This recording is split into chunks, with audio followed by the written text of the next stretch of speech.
Hello everybody and welcome back, and right now we finished the SQL injection part, which could have been for you a little bit hard to understand, and I always encourage you to read more about it. That will make you understand it a little bit better, and also you can watch other tutorials online on how to perform the SQL injection with SQL map or manually. The more tutorials you watch, the better you will get, and so on. But right now we want to cover another attack, which is the XML injection. So let's first talk about it. Well, some applications may do their searches in XML file or XML database, which basically allows us to perform the XML injection. And when user sends the XML format information that application should read, so users basically as an input send the XML format information, and the application or the web server basically reads that. And if we type it as a code, as a code, it might interpret it as a part of the code if it is not filtered correctly.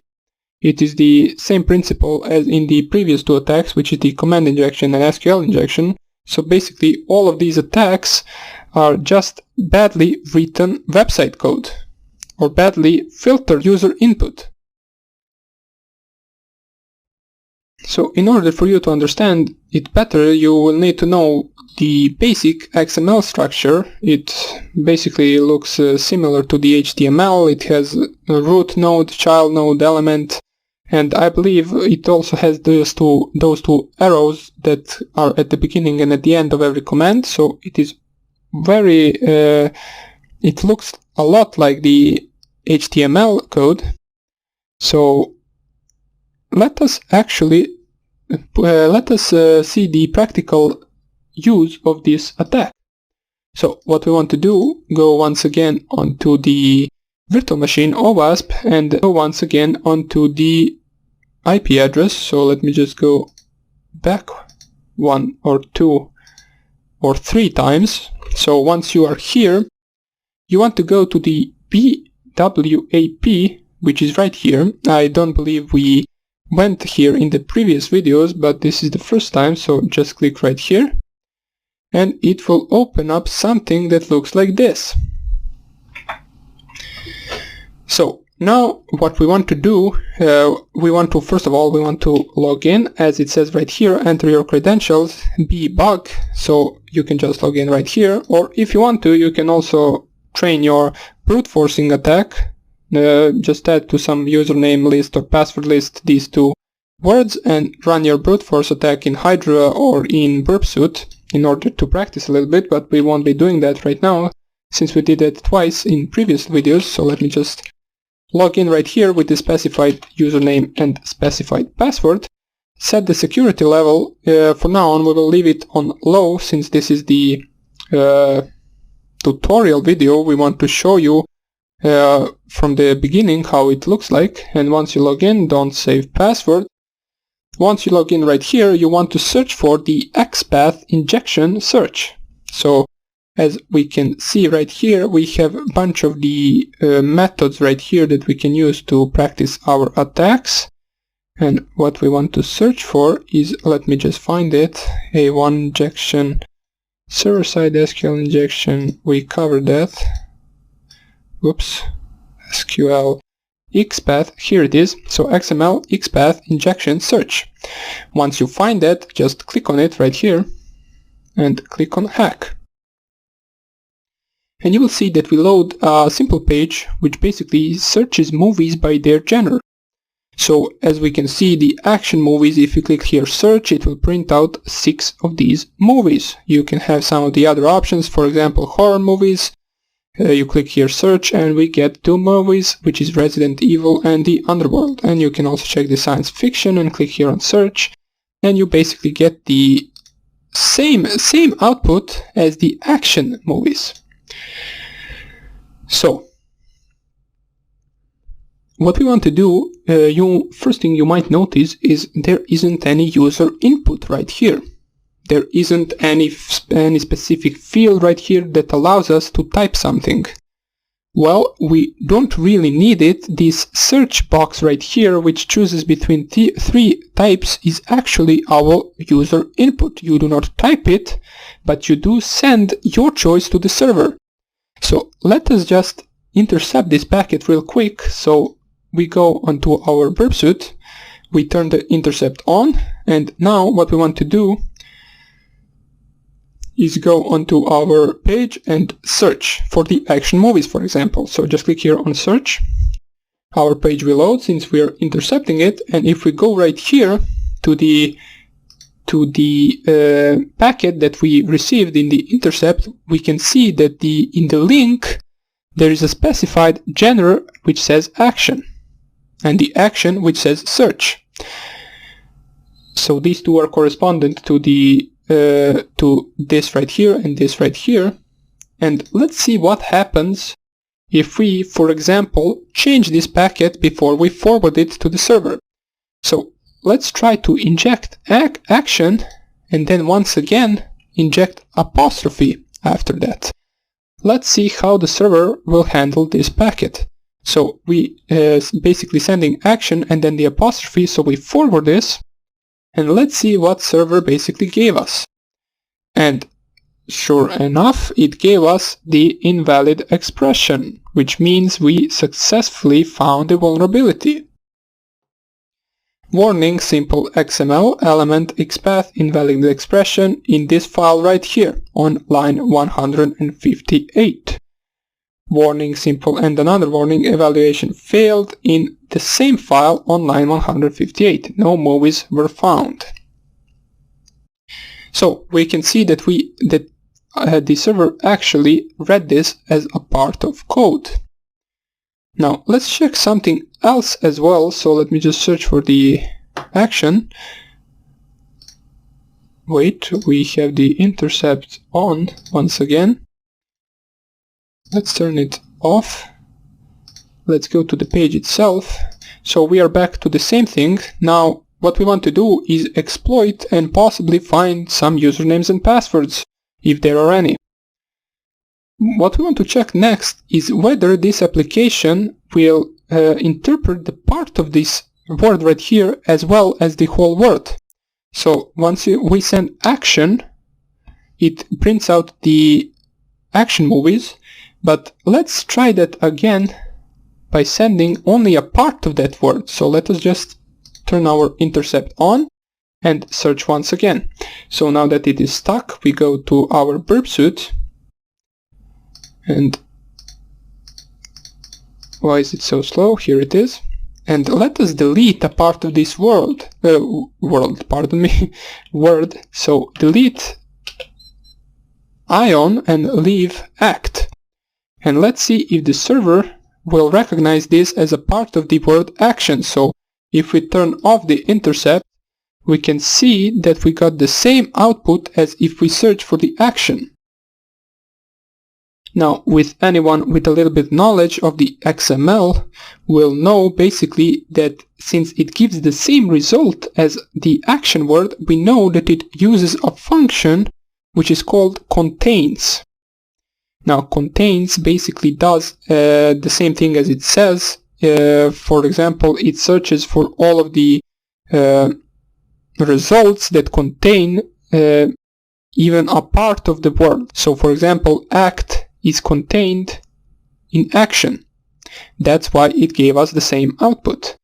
Now that we know that it uses that function, which is contains once again, we can do something very funny, as you will see right here.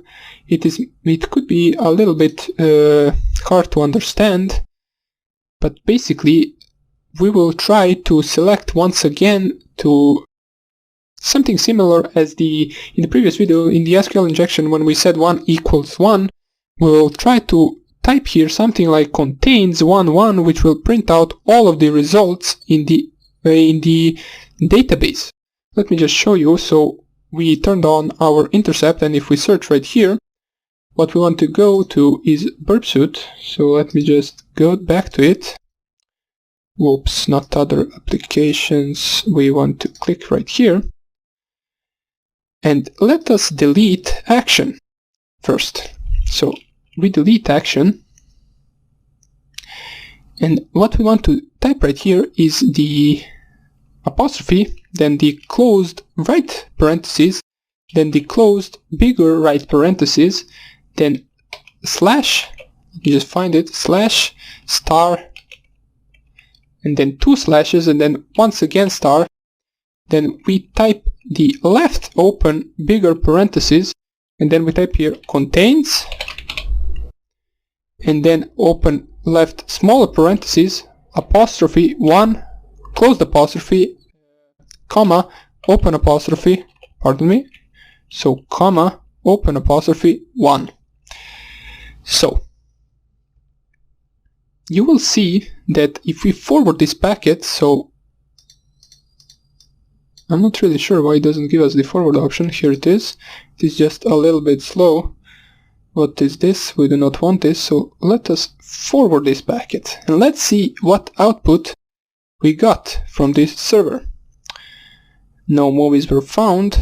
Well, oh, wait a second, let me just try this once again. I think I know what's the problem. The problem could be that I deleted the action, so let us just do that once again. So search, we go to the pursuit. It is a little bit slow, so we type the same thing once again, so just type the same thing that you typed previously. So let us just do the, it starts with apostrophe, then the open right parentheses, open big right parentheses, then what we do is slash star 2 slashes, let me just move my mouse, 2 slashes star, and then we want the open left parentheses, open contains,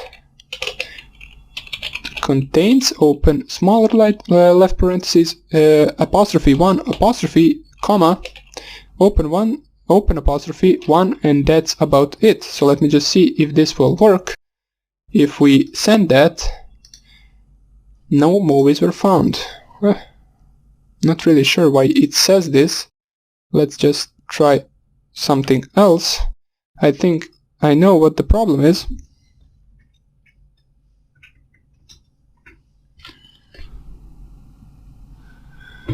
Okay, I realized the problem was that I was missing a character, so let us do that once again. So intercept on, search, it is stuck, so we go to the burp suite and we type in the genre we type the same thing, but follow up with me right now. We need to add a little bit of something else, so let us just start off with the apostrophe. Then open left parentheses, open right parentheses, open right bigger parentheses, slash, and then the star sign,